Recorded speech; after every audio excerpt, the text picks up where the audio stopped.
So you've leveled to 60 on high risk or no risk and wanting to finally get that juicy loot out in the open world. But you're wondering, what's next? How to gear up, or even how to get gold? Well, thanks for tuning in, and in this video we're going to take a look on what are the next steps now that you've leveled to 60. Now before I do get into the video, you know that playing at high risk means high reward as well, so as you do have the chance to get raid gear and pretty much everything you need from the open world, that does open you up to potentially being ganked and losing those items. But in this video, we will also go over the ways to make sure you protect those valuable items that you have equipped, as well as some general tips in becoming successful in high risk. So just to build a little bit of credibility and a weird flex, I have about 3 days and 7 hours played at level 60 and I've accumulated about 1400 gold so far, and since level 20 I've always had high risk enabled. I just enjoy the fact that you're able to loot other people's gear for successfully defeating them in combat, and just a general chance to get more loot from random mobs, but hey, it's not for everyone, so I do understand. Hopefully this video at least pushes you to try high risk, and who knows, maybe if you do actually defeat someone in battle, you can get something really good and get hooked. Now, as I haven't been playing as much on the server as a lot of players, there may be some things I am missing or do get incorrect, so if I do, please make sure to let me know in the comments below and correct me, so thank you so much for that. So the first thing that we will go over is right when you hit 60. So if you've accumulated the 4 ability points without spending them, that opens you up to get talents down each of the trees to really solidify the build and shape it to the playstyle that best fits the abilities that you've gotten. So for example, if you're a melee and missing a gap closer, you may want to go Shadow Step or something that helps you stick to the target. Or if you're lacking a stun or a CC, you may want to go Shadow Fury. Now at the time I am making this video, there is no way to revert the points you spend. Once you've chosen, you're locked in, so choose carefully. So in my example, I felt as if I wanted another ability to press, so I went Storm Strike to complement my Lightning Bolt and my Earth Shock. And I was missing a cleave ability, so I went Blade Flurry as well. I chose without really testing what I have and what I could really do to take my build to the next level, and I quickly found that Blade Flurry was pretty useless for how my build ended up being. So learn from my mistake, and some advice before you choose, really read into all the trees and to see the different abilities you can choose from. You'd be surprised on how many cool and different abilities you have open to you. So I would say play a little bit without spending those points, and once you see what you're lacking, spend those points to fill in the missing link.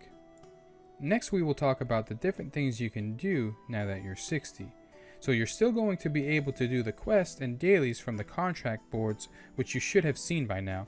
They are located in every major city and some neutral towns like Booty Bay and Ratchet.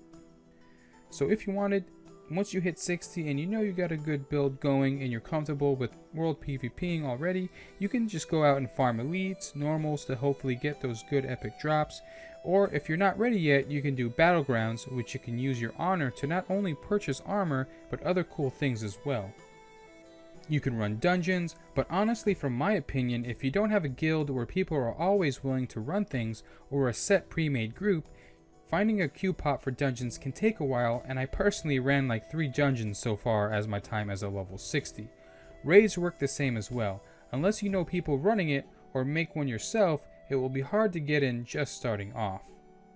Or if you do have a pre-made group, but all they're wanting to do is gank, you can just go around in a ganking squad and collect those crow's chests or gank highly populated daily quest zone areas. So now that you are 60, you still have those contract board quests and dailies. You can farm a gathering skill in the higher end areas, you can spam run dungeons and do the raid, but the difference for us high risk players is that we're still open to farming the world normals and elites for those dungeon and raid pieces, crow's chests, and open world PvP ganking for maybe some upgrades if you kill the right person. So personally, when I hit 60, I immediately just started spamming battlegrounds. I did not have the goal to purchase any real good pieces off the auction house, and I didn't want to go out and farm mobs because I was too weak at the time, and I know if I were to get ganked, I'd most likely lose, possibly losing any gear that I worked up towards. There's also PvP battleground dailies you can do, so make sure to grab that, and whatever battleground is currently the daily, you should have no problem back-to-back queuing and building up that honor. Also, completing the daily will get you a box that you can open, and you have the chance to get some really cool stuff to either sell or equip. And don't be discouraged. I can say that I've lost multiple battlegrounds in a row, but I've also won multiple in a row as well. So just have fun and take this as an opportunity to really get comfortable with your build so you can choose the right talent abilities when you're ready. Again, I personally like doing battlegrounds at the start because, well, you don't lose your gear, and again, it will get you battle hardened for when you are ready to step out into the world to gank or be ganked. Alright, now that you've gotten some good pieces and figure you're ready to go out into the world and farm elites or normals, either in groups or solo, and you want to protect some of those pieces, here's how you do it. So there are these devices called the Fel Communication Portal located in the major cities, as well as there's one in Booty Bay if you're an outlaw and can't access a major city. And you can always ask a guard in the area you're in and they will show you where it is. And really quick, if you become an outlaw just by ganking members of your own faction, your reputation with the law will decrease, and once you lose enough reputation, you will get the outlaw status, banning you from major cities and non-neutral towns.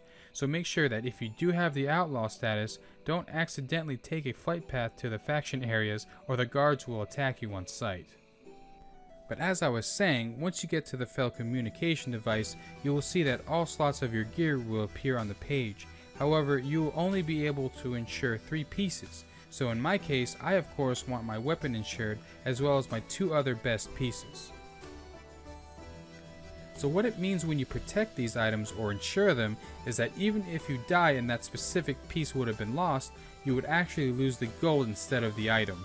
So in my case, if I were to die and the 3 pieces that I have insured would have been lost, I'd lose the 111 gold instead. But your other items not insured, as well as the items in your bags, will still be free to be lost. A good tip for that, I would say, is carry some non-important blue items or just random pieces of gear so you hopefully lose those instead of your actual equips. I'm not sure how well that works, but I feel as if it helps just a little bit. And hey, sometimes if you put up a good fight, maybe that player will sell you back your gear or even give your items back to you. And like this example here, the player Gankin showed up right after I defeated another player in combat, so I had 30 seconds to essentially run away if I wanted, because I know that this player is super strong and I would most likely lose. But what's the point of playing Highrisk and enabling world PvP if you're not going to fight people? And every player has different abilities, and each fight will most likely be different, so it's always fun to me to see what that person has and to try to adjust my playstyle to win the battle. And of course, I did get wrecked, but because I at least tried and Gankin saw that, he was kind enough to give me back the loot that I lost. Now let's talk about good farming zones. Now again, this is all based on my specific gameplay. I don't know if these are the best areas to go to, but these areas I found yielded the best results for me. Now if you do have a group of 2, 3, 4, or even 5, any good area with elites or high density of mobs would be viable. You can go to the Blasted Lands down south, or even Eastern Plague Lands, northwest or southeast. There are good areas for you to farm and get those lucky drops. Now if you're like me and like to solo play for the most part, but still interact with other players here and there to group up, there's good news because there's 2 zones actually that only allow 1v1 honorable combat, and those 2 zones are Winter Spring and Western Plague Lands. So basically how the honorable combat zones work is if you engage a player, you will be locked into honorable combat for a set time. I'm not sure how long it lasts after you leave combat with that person if they're running away, but that only will allow you two to fight who are locked in with that honorable combat. So even if you're in a group or see 2 people, that second person won't be able to join in and help. Now, once you defeat that person, you will get instantly healed to full and get a debuff on your character for 30 seconds. That won't allow anyone else to attack you or you to attack anyone else.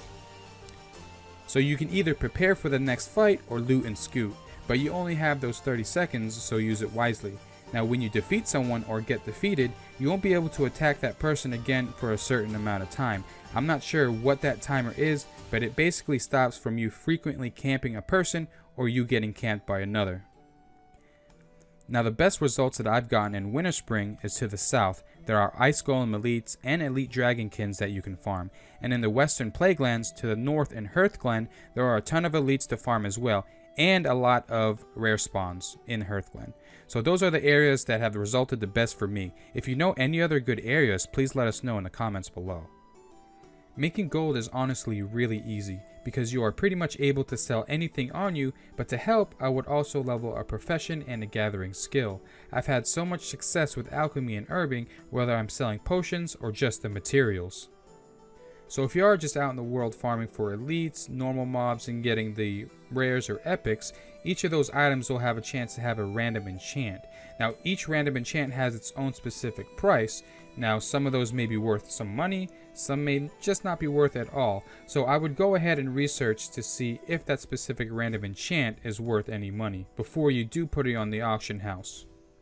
Now moving along from that, if you do get an item that's not really worth much, whether the random enchant isn't good or the item is just not worth that much on the auction house, the best practice for that is either to disenchant it or to vendor it, because you're probably going to be wasting more money constantly putting it on the auction house than just to vendor it and get it out of the way, or disenchanting it and selling the materials for that. But always make sure that the random enchant on the item isn't great, because sometimes those random enchants can boost the price of the item. And let's say if an item is kind of worth it and you are putting it on the auction house and not really selling it, if it's the second or third time that, you know, I've put it on the auction house and it hasn't sold, I would again just vendor it or disenchant it, because you're just wasting more money from there. So I've been going on for a pretty long time, so thank you for sticking around so far. I'll leave you with just a couple more tips. So first, if you're wanting to go out and farm mobs in the world PvP zones and don't have the gold to ensure your better items, feel free to just replace them with lesser items and bank the good stuff until you're comfortable with bringing them out. There's no shame in that, and you'll feel really bad if you end up losing those good pieces that you've worked so hard for. So the next tip is just to be friendly and try to make some friends here and there. I was lucky to be able to meet some cool people that helped me out with my build and grouping up for world PvP or questing. And because they helped me with my build, I was able to, you know, be more successful in combat and just to do more damage in general. So the next one is not really a tip, more of just general advice.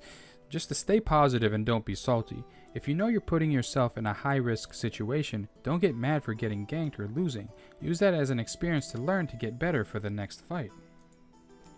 So thank you for listening to me for about 12 to 13 minutes. I know we spoke about some things and I may have left some stuff out, so please feel free to let me know in the comments below if I misspoke, left something out, or just got anything wrong.